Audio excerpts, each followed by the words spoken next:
Alright, what is up you guys? Welcome back to the channel. We've got Alliance War content coming back.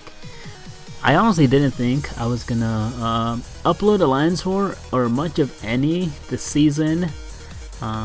Just because, so I'm getting kind of burned out on Alliance War content just because the defenders now coming out are getting more and more specific with the counters. So Thing isn't too bad, but on certain nodes you're very limited on champions. And now we got Havoc, which limits your champions even more if you don't want to take the damage from his detonations.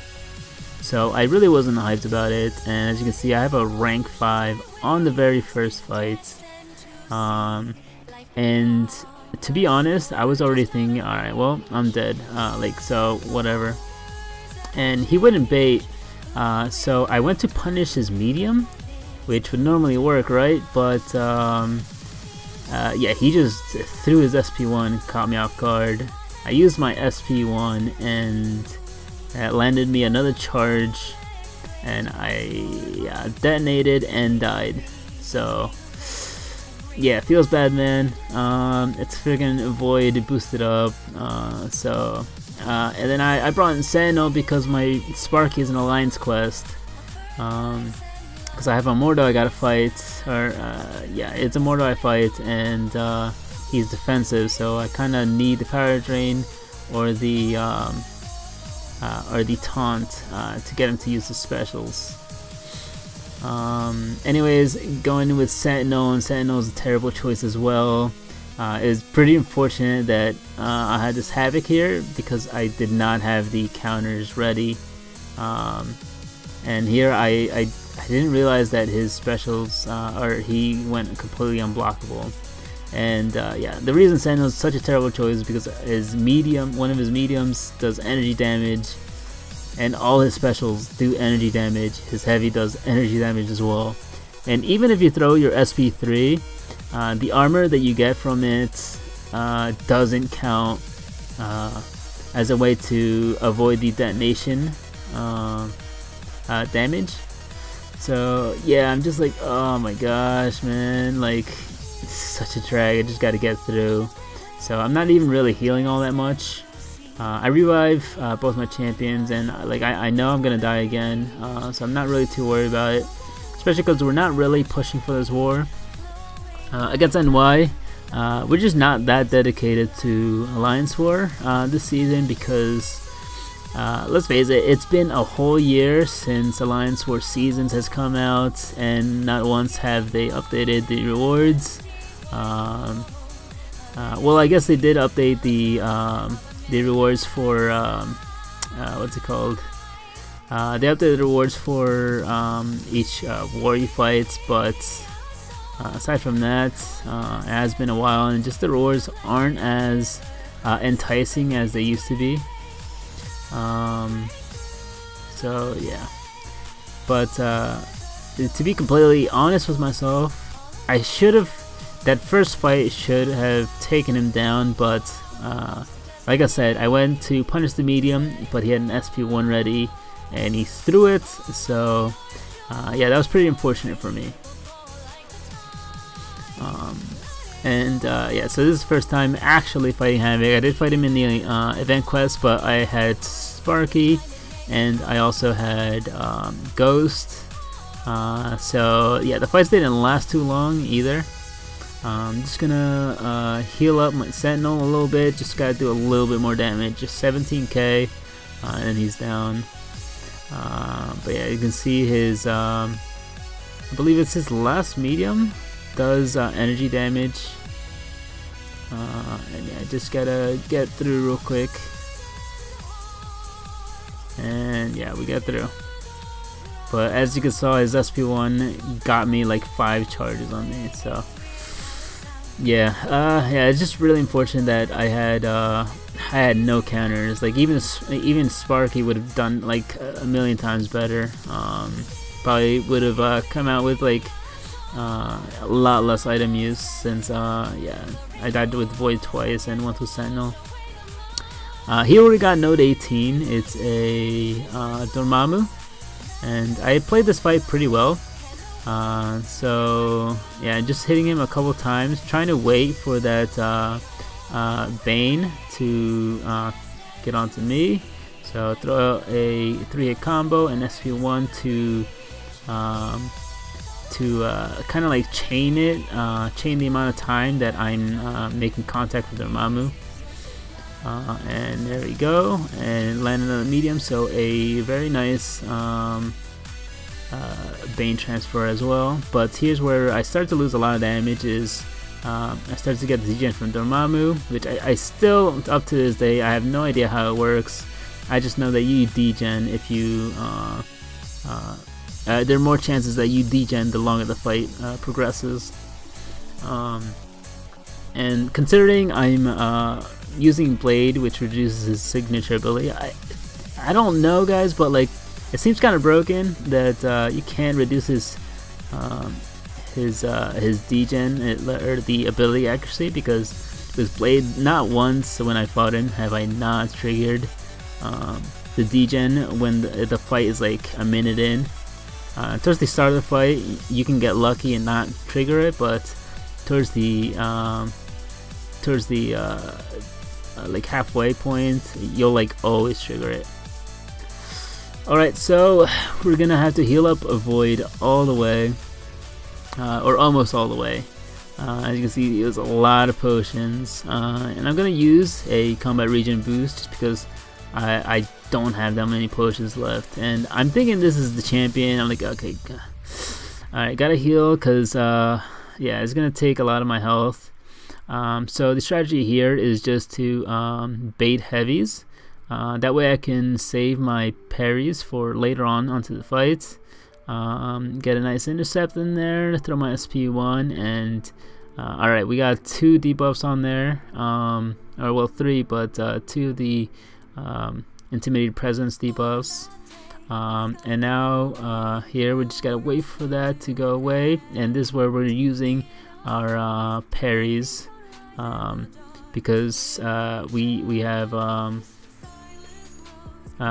what's it called, just to be able to more easily manage the fight. Okay, and so he's got his unstoppable again. I'm kind of stuck a little bit, but managed to punish that medium. One thing about this fight is that you have to be able to punish mediums, and not get hit like I did. I just kind of did bad overall in this war.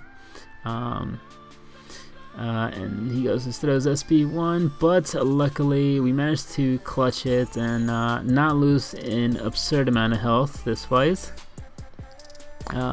So next fight we've got a Domino, and I'm just praying that a Fear of Void doesn't fail to trigger, because that's kind of a thing where converting it into Fear the Void fails to trigger, and yeah, it's not a good experience.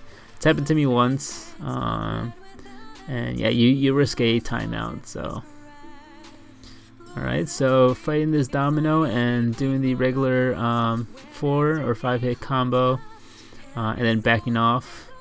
And now what I want to do is get her to the SP2, because that requires me to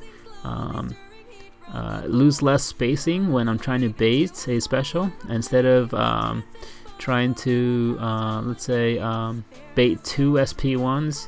I can bait 1, and the intercepting doesn't really matter because I could just punish the medium. So yeah, as you can see, I'm in full control in this fight, so it's a pretty good time.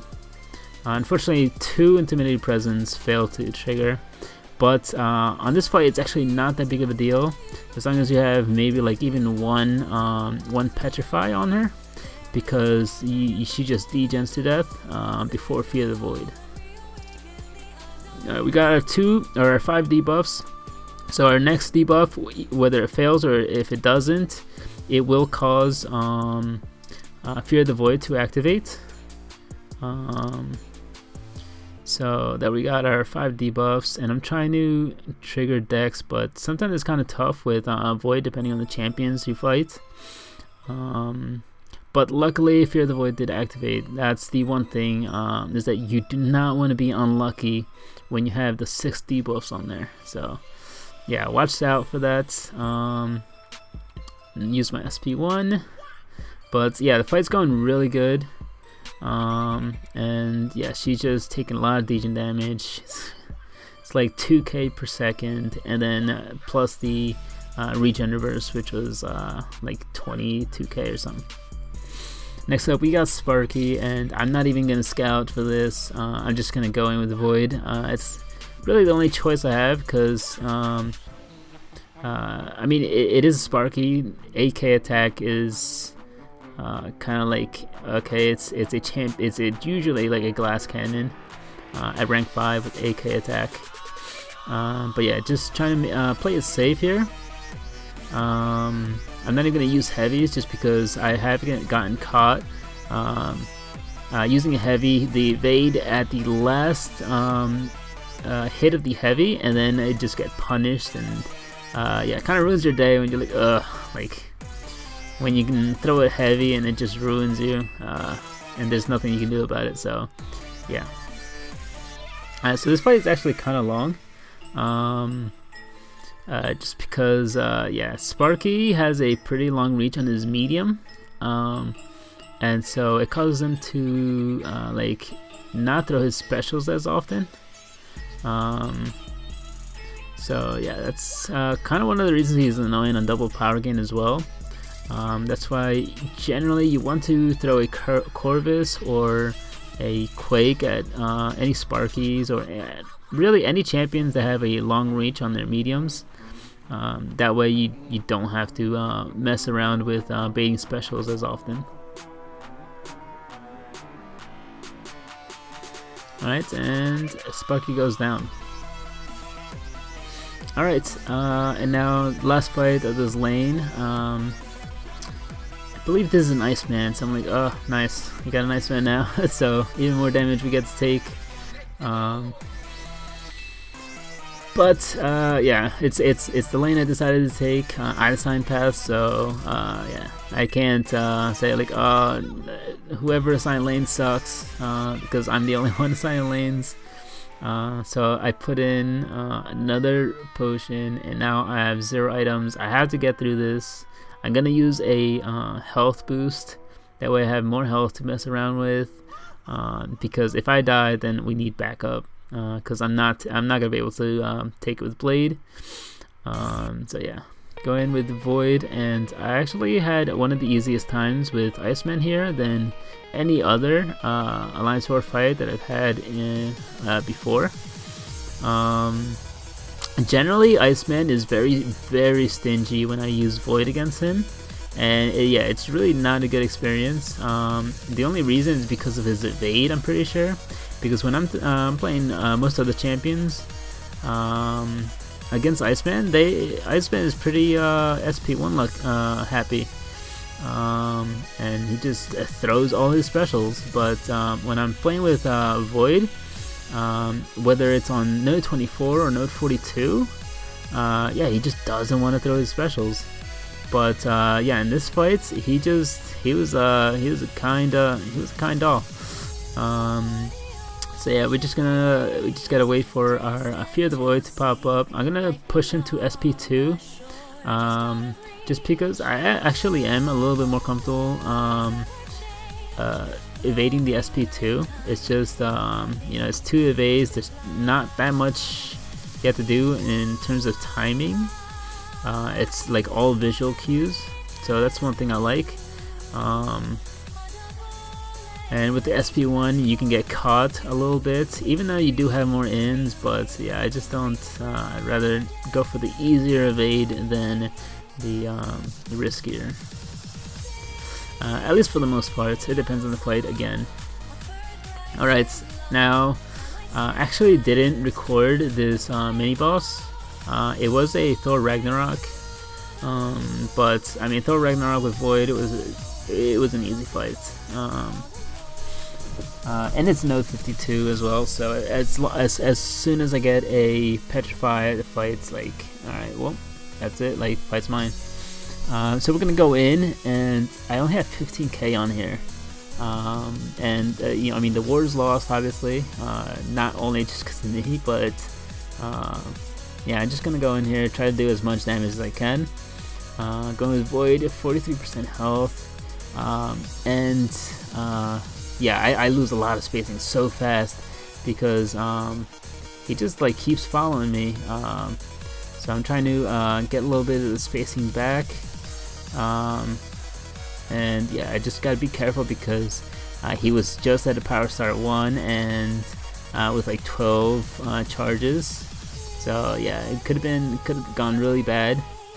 Anyways, I'm starting to think that I was told that signature ability matters a lot for Thing Fight on the boss node, and I'm starting to believe it less and less.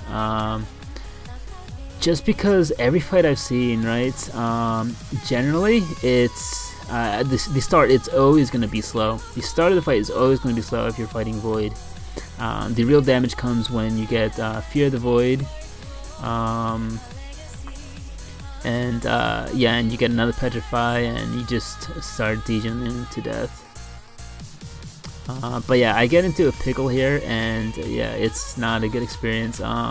I should have dueled more, but I did duel and I got it right, but there are times where you duel and sometimes it's not enough, and you kind of pay for it too.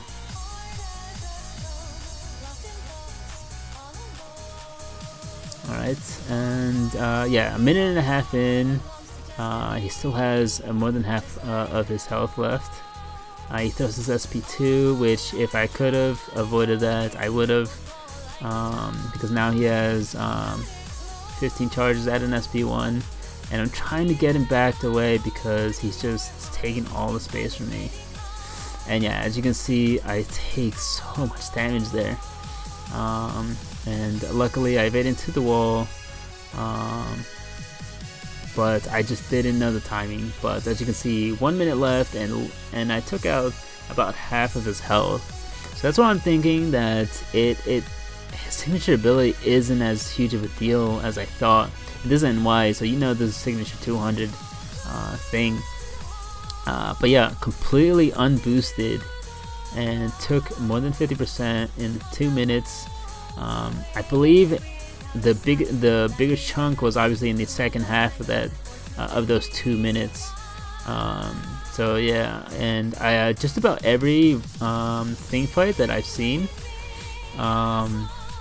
it's always come down to the wire. It's always like 30 seconds left or something. Anyways, I going back with Blade, and I'm not expecting to like obviously take him down. But it's just like, it's whatever, like the fight or the ward is kind of done, so let's just, you know, free our champs. Yeah, and I believe I died to a silly mistake, where I finished with a medium, and I should have just did a 4-hit combo and then backed away. But yeah, I do end up dying here, which again, it really does bother me because we weren't really going for a win. We were just trying to get through, just for these seasons, just to at least land in Plat 1. If we land Masters, that's awesome, but yeah, this season it's really not our goal. Our goal is more AQ focused than Alliance War, just because what is kind of not, I wouldn't say stale, it's just it's not as worth it anymore for the headache that it brings. So yeah, anyways, I hope you guys enjoyed the video, and I'll catch you guys in the next one. Take care.